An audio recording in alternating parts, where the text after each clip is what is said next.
kadib markii uu diiday heshiis inuu ugu daro kooxda kubadda cagta ee Paris Saint-Germain isla markaana uu doorto in uu ku biiro kooxda Malaki Real Madrid isagoo raadinaya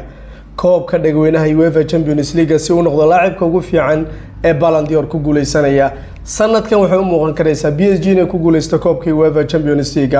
Mbappe isaguna uu baxo koob la'aan hadaysan horyaalka La Liga ku guuleysan muxuu sameeyay Luis Enrique muxuu ahaa hadalkii uu soo ku yiri ninkii Nasser Al Khalifa kadib markii isqabteen isla markaana ku yiri ma baxaysid wad joogaysaa laakiin uu yiri Enrique hal kelmad ayaan ku dhahayaa halka war inaad iga maqashidna isku day madaxweyne Nasser Al Khalifa soo dhawaada meel kasta oo joogtaan xalqo cajiib oo Liverpool iyo waliba markaas Manchester United sheekooyin kale ayaan eegi doonaa haddii aad nagu cusub tahay fadlan subscribe saaro si share garay saxibadina la wadaaga aad udumaasantii kaga mahad celinaya aanu ku bilowneyn waxa dhacday ninkii ahaa Mbappe isagu inuu la hadlay nadiga kubadda cagta PSG maamulkeeda Nasser Al Khalifa samarkaana ka codsaday inuu ka tago kooxda uu ku biro kooxda kubadda cagta ee Real Madrid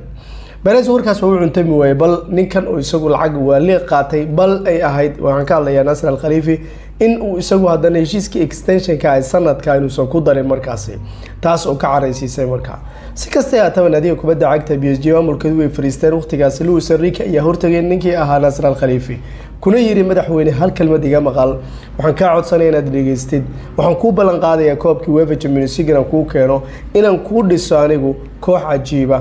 intii xidigan danayn lahaa waliba warbaahinta ayaa weydiisay su'aal ahayd ka waranka tigitaanka Mbappe kadib wuxuu yiri anigu waxaan door bidayaa hal laacib intuu 50 gool ii dhalin lahaa 5 laacib inay ii dhaliyaan 50 gool oo min 10 gool iyagoo ii dhaliyaan imagine marka aqliyada iyo fikirka macalinkan cajiibka ah iyo waliba wax soo saarka cajiibka Luis Enrique maaha mid la iskeen tiri karayo marka taas uu ka dhigay Paris tan aad arkaysaan iyo waliba Paris tii hore marka la Paris ku tiirsan Neymar iyo waliba Mbappe iyo Messi iyo Paris ku tiirsan nidaam majmuuca group koox iyo waliba markaasi hal falsafad marka sidaas daraadeed sababtan uu amaanay Luis Enrique waxay tahay kadib markii Barcelona uu ka tagay oo ku dhibaatooday xiriirkii Spain ee xilka ay ka qaadeen oo la rumeyn waayay nadiga kubadda cagta PSG guusha ay gaartay waa sax in ay dhaqaale markaas iyadu ay ku bixisay oo ay keentay xidiga waaliya oo suuq gelisay xidiga cajiib laakiin geesta kale markaan fiirino yaan bixinin dhaqaale Real Madrid waxay soo qaadataa superstarada xidiga ugu muhiimsan markaad eegtid nadiga Man City waa taa arkaysaan dhaqaalaha iyo waliba markaas dakhliga bixinaya mubarir iyo qiil ma noqonayo PSG dhaqaale waaliba bixisaa marka marabina ka hadlo garsoorka iyo waliba wadada horeba marka uga hadal laakiin waxaan ka hadlaynaa waxay tahay ma jirto cid ka shakin karta mashruuca macallin Luis Enrique uu isagu sameeyay kama hadlayo maamul kama hadlayo siyaasad waxaan ka hadlayaa mashruuc kubadeed oo naajixa oo guuleysta oo uu sameeyay macallin Luis Enrique marka taas oo ay tahay in lagu amaanay sidoo kale sidoo u hormariyay adiga iyo aniga midkeenna ma garanay Desire Doué iyo waliba ninkii ahaa Barcola midkeenna ma maqalba ilaa PSG ka hor sidoo kale marka aad fiirisid Nuno Mendes fiiri qadka dhexe kooxda kubadda cagta PSG sidoo u bedela fiiri Vitinha iyo qadka markaad eegtay wiilka cajiibka ee Neves iyo Fabio Ruiz laacibkii isaga wareersanaa Betis iyo superstar laacib sanaba aan looga maarmi karin qadka dhexe Spain sidoo kale markaad eegtid goosha marka Donnarumma laacib zero sanadii ugu dambeeyay sidoo u hormariyay wuxuu ka dhigay marka Donnarumma arkaysa kulankii lugtii hore Brest Champions League lugta labaad fiiri Liverpool soo meel u saaray lugta labaad fiiri marka kelmadii xaalad uu lahaa marka beeraleyda oo uga hadlay ku dhaga hadal oo ku Luis Enrique xaq u leeyahay maxay yaal waxbuu qabsaday waxbuu iska dhigay waxbuu sameeyay marka hambalyeeda leenahay kooxda kubadda cagta ee PSG shaqo ruux badan baa haysataan ima Arsenal aqliyada maamulka koranka ay ku wadaan Arsenal waxba ma gaarayso shantii xilaareed ee la soo dhaafay koob way ma hayo yani FA Cup sanad kale ay zero baxayaan marka Arteta shaqadiisii shaqo fiican uu qabtay laakiin shaqadan waa in la dhameystiraa sanad ka dambe hadaydan helin Isaac ama aydan helin Victor Gyökeres maxaad qaban doontaa macnaha maxaad qabanaysaa لاعب قد دحو صدحادنا هذا هيلينو marka baarti aan ahay baart sababtoo dhaacmaya Arsenal wuxuu u baahan tahay isbedel degdeg oo maamulkii macallimiinta ay ku sameeyaan markaa waa haddii la rabo Arsenal inay meel gaarto markaa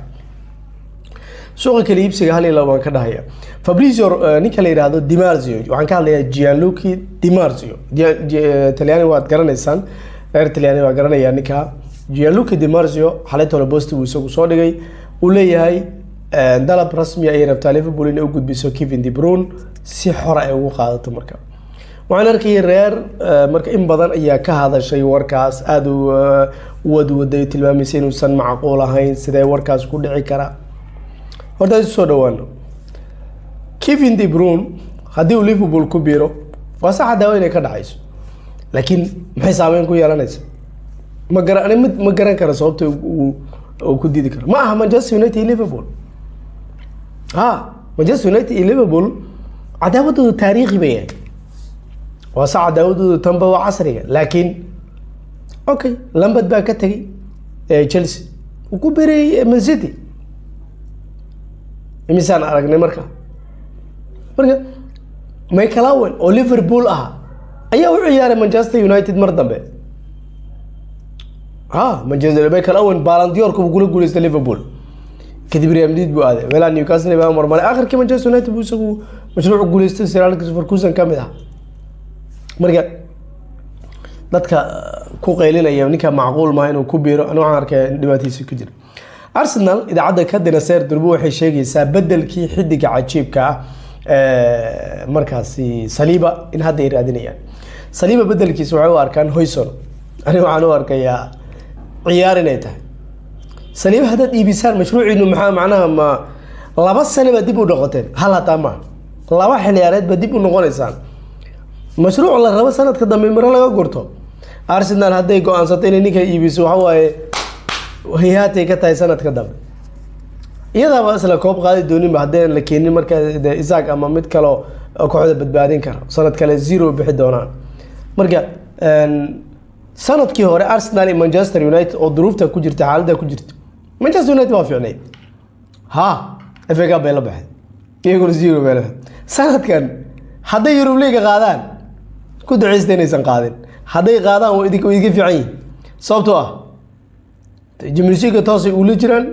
ma dhigi kar Champions League ma ciyaartid